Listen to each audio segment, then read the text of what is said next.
Footballs have been subjected to increased scrutiny since the rise of Sky and modern media. Every minute detail of their lives has been scrutinized by the public domain. Their popularity has surpassed that of a typical celebrity, and their lives and crimes are chronicled by trigger-happy paparazzi who follow them everywhere, ready to document literally every sneeze, fart, and whatever else you could think of they take, both in and out of football. This has created a sort of schism between perceived role models, although some argue that footballers should never serve as role models, and football's villains. Marcus Rashford, for example, is lauded for his charitable work, while Joey Barton is vilified because of his obscene behavior. Oh, hey, what's going on, everybody? Welcome back to another video. You knowledge-hungry people, I've got something for your plate. Today we've come up with 5 footballers with shocking criminal convictions. But before we move further, the dish that I prepared for you includes a couple of different portions. So there's one portion of like this video, another portion of subscribe to the channel, and a third portion just to round it out and make it healthier of hit the notification bell so you don't miss up on any upcoming videos. Let's get started. Not all footballers have been villains on the field, though. With the likes of Roy Keane consistently putting on a strong tackle here and there, there's really no comparison to Gylfi Sigurdsson. Sigurdsson was arrested recently on suspicion of sexual acts with a minor. He's currently free on bail and maintains his innocence. He's been joined by another football criminal, Benjamin Mendy of Manchester City. Mendy's been arrested multiple times on sexual assault and rape charges and has been denied bail on each occasion. The following are 5 footballers who have committed heinous crimes. This is one of the most well-known cases from recent years. Adam Johnson is the first deplorable football criminal on this list. Johnson was found guilty of sexual activity with a minor in 2016. The former Manchester City and Middlesbrough winger he was also married at the time, and not that that makes it criminal to cheat on your spouse. Obviously it's wrong, but not criminal. But what does matter is when that girl you're cheating on your wife with is 15. He and the minor had exchanged very lewd text messages. Adam Johnson was alleged to have sent this girl autographed shirts and photographed with her in the front seat of his Range Rover. But he maintained his innocence throughout all of it and was eventually convicted and fired from Sunderland. The England international's actions were condemned by the football community. He was released in 2019 and has yet to be signed by a club. Go figure. He's unlikely to play for another professional club. Clubs are hesitant to associate themselves with somebody who's on a predator list. The following case was later reversed in court, even though a 2-year sentence has already been served. Chet Evans was convicted of rape in May of 2011 and in April of 2012. The Welshman, who played alongside Gareth Bale and Aaron Ramsey during Wales's Euro 2016 triumph, was sacked by his club Sheffield United. The woman in question was deemed incapable of consenting due to her inebriation, and the woman had gone to a hotel room with an Evans' friend, who later climbed into the room through a window and engaged in sexual activity with the woman. Additionally, it was alleged that the friends of the pair observed the pair through a window, then asserted that the woman gave her full consent to these actions through the window of the people that climbed in through the window. It adds up. Evans was released from prison in 2014, and then the retrial began. Evans presented new evidence during the trial, which actually resulted in the conviction being vacated. He was found not guilty at the retrial, and he agreed to pay euros, you weird European folk, to the law firm that previously represented him. The footballer is no longer regarded as a criminal and has actually been able to resume his career in football.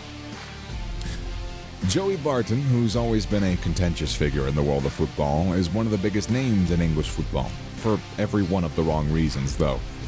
Barton, who is well known for his aggressive nature on the pitch and, pardon me all my French viewers, his ludicrous French accent, is no stranger to being on the wrong side of the law, that's for sure. The former Manchester City and Newcastle United midfielder has been convicted of violent acts twice in his career. In 2008, he was sentenced to 74 days in prison for common assault and affray following an incident in Liverpool city centre. And if that weren't enough for you, he received a 4-month suspended sentence for assault and actual bodily harm that same year. And this was directed at his own teammate, too. Barton has established himself as one of the Premier League's most aggressive and vindictive players. The quality has carried over into his managerial career, too. In 2019, while managing Fleetwood Town, he was dismissed for assaulting Barnsley manager Daniel Stendel. He was charged with actual bodily harm once again. Actually. And it was just one of the numerous football crimes committed by Barton. Robinho, a Brazilian winger, believed he was joining Manchester United in 2008. However, what followed wasn't actually a mistake. It was downright deplorable and heinous, and other synonyms. Robinho was sentenced to 9 years in prison by an Italian court on November 23rd of 2017. In January 2013, he and 5 other males were convicted of sexual assault for gang raping a 22-year-old Albanian woman in a Milan nightclub. Since his conviction, the former Real Madrid winger has been barred from entering Italy, and in fact, he's been barred from being alive. Somebody's assassinated him. Nope.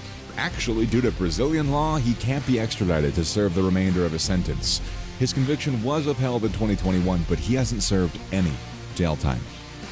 It is one of the most heinous crimes in football history, and he is a despicable animal, not even worthy of being called in the same category of the same genus as us. He is literally a power-hungry baby. Unbelievable. Poor girl. Bruno Fernandes de Souza, a Brazilian soccer player, has applied to play again 12 months after serving a 22-year prison sentence for the murder of his girlfriend. Yeah, let's give that the moment it deserves. So, Manchester United supporters. That would be Brazilian goalkeeper Bruno Fernandes de Souza, not the talismanic midfielder you know and love. In 2013, the former Flamengo captain was sentenced to 22 years in prison for one of the most heinous crimes that you can actually do. Fernandes' former mistress asserted that she bore him a child, and he denied it. He said it was no, and the child eventually ended up with his wife, and while his mistress vanished. At the time, he was negotiating a lucrative deal with AC Milan. This, however, put an end to that. In the end, he was charged with murder, kidnapping, concealment of a body, conspiracy to form a criminal gang, and corrupting minors. According to police, his cousin even claimed that he killed the mistress and fed her to his dogs. Others asserted that she was buried beneath his patio, despite the absence of any concrete evidence. He was accused of kidnapping, murdering the victim, feeding her remains to his dogs. Yeah, this is a soccer player that people genuinely liked. A truly heinous crime that is deserving of more than 22 years of a sentence. It's kind of debatable. Not that I want to open up too much of a discussion on this, on how bad everyone's stuff is. This was not as bad as that. But at least she died and didn't have to live with memories of stuff. So, the list on the most notorious football criminals is not exhaustive. It does not cover every football player who's ever committed a crime, but it just highlights some of the absolute worst ones.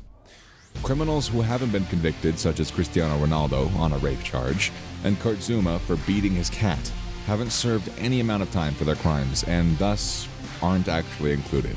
What are your thoughts on this? Did it make you sad? Because it kind of made me sad.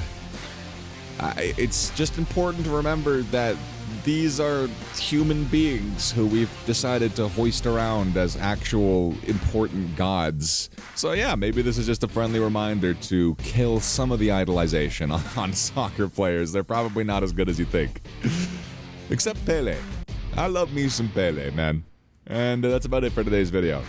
I hope you all enjoyed watching it, and if you loved it, don't forget to like it and share it with your friends. And later.